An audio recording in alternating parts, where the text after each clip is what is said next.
आपली. आणि आता मी हे काढून दाखवते तुम्हाला. एकदम इझी आणि सोपी आहे एकदम. हे बघा किती लगेच निघायला हे पहा. कसे झाले स्पंजी नाही का.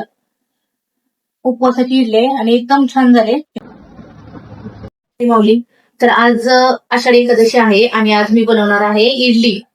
इडली बनवणार आहे, उपवासाची इडली बनवणार आहे. तर हे पहा, मी इथं एक वाटी बरोबर मोजून एक वाटी भगर घेतली. हे पहा, मोजून एक वाटी भगर आहे. ते आपल्याला मिक्सर मध्ये टाकायचे.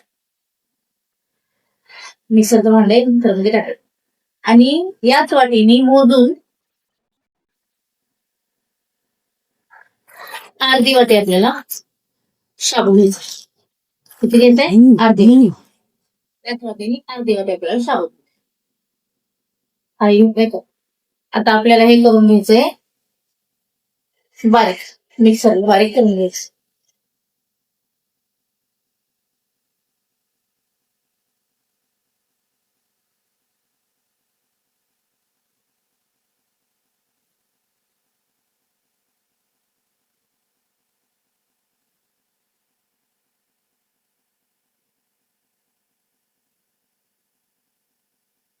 बघू शकता तुम्ही, हे पहा, बघू शकता तुम्ही किती छान आणि असे मस्त असं बारीक झाले.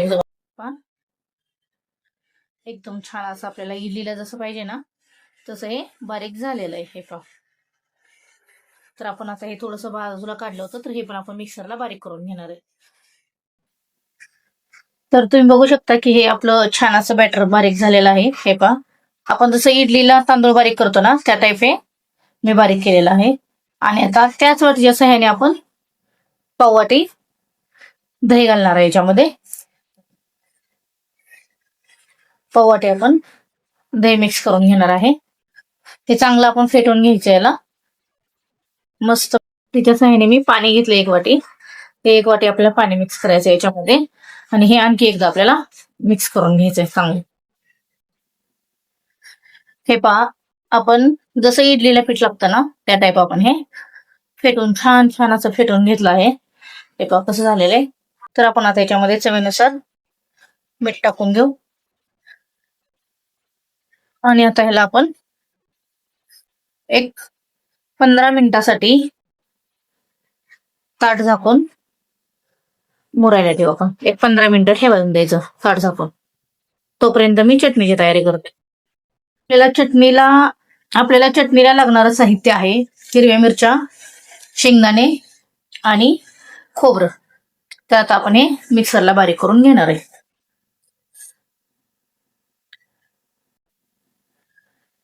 तर आपली चटणी तयार आहे. हे पहा, आता मी मुद्दामच पातळ बनवली, घट्ट नाही बनवली, कारण आपल्याला इडली बरोबर खायची आहे त्याच्यामुळं. तर आपली चटणी तयार आहे आणि आता आपण इडलीची तयारी करू. तर आपले आता 15 मिनिटं झालेली आहेत. आणि जेव्हा आपण ठेवलं होतं तेव्हा ते एकदम पातळ होतं. तर आता बघा हे 15 मिनिटात किती त्यांनी पाणी ऑब्झर्व करून घेतले हे बघा.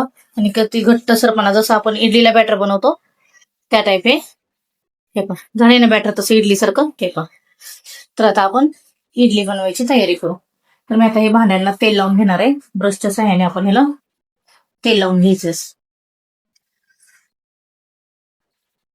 आणि माझ्याकडून त्याच्यामध्ये एक स्किप झालं की व्हिडिओ काढायचं लक्षात नाही राहिलं माझ्या ते. त्याच्यामध्ये मी एक इनोची पुडी टाकलेली आहे. तर तुम्ही इनोची पुडी टाकून ते मिक्स करून घ्या जेणेकरून आपली इडली छान अशी फुगेल. तर ते मी विसरले दाखवायचं तुम्हाला. इनोची पुडी टाकून घ्या त्याच्यामध्ये. आपण आता हे तेल लावून घेतलंय भांड्यातला सगळ्या. आणि आता आपण इथं पाणी गॅसवर ठेवलं आहे गरम करायला.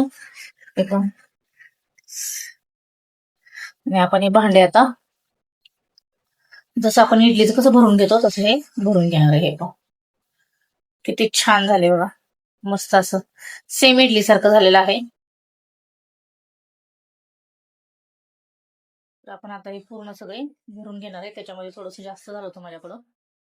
हे पहा, अर्धी अर्धी पळी बरोबर बसली.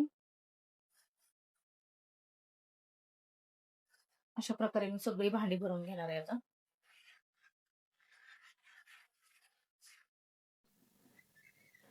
तर आपलं पाणी गरम झालेलं आहे आणि आपण 3 भांडे ठेवून घेतलेले आहेत त्याच्यामध्ये. तर आता आपण हे पहा, हे पहा आपली आता इडली तयार आहे. गरम आहे, भाजते. तर आपण आता हे काढून घेणार आहे. तर बघू शकता तुम्ही इडली किती छान झाली आपली. आणि आता मी हे काढून दाखवते तुम्हाला. एकदम इझी आणि सोपी आहे एकदम. हे बघा किती लगेच निघाले. हे बघा कसे झाले स्पंजी, आहे का. उपवासाची इडली आहे आणि एकदम छान झाले. हे पहा एकदम सोप्या पद्धतीनं बनवायची आहे. काही नाही, उपवासाला वेगळं काहीतरी शाबू वगैरे खाऊन कंटाळा येतो, तर वेगळं काहीतरी बनवायचं. म्हणजे उपवासाची इडली आणि चटणी एकदम सोपी आहे. काही त्याला लय वेळ लागत नाही, काही नाही. फक्त 15 मिनिटं भिजायला घालून द्यायचे आणि 15 मिनिटं ठेवा. किती सोपे, किती छान झाली बघा. मधूच्या आवडीची आहे, मधू तर वाट बघत बसली आता खायला. आपली तयार आहे उपवासाची एकदम स्पंजी अशी छान इडली. तर सोपी आहे ना. कोणाकोणाला आवडली माझी रेसिपी मला कमेंट मध्ये सांगा आणि नक्की ट्राय करा उपवासाची इडली.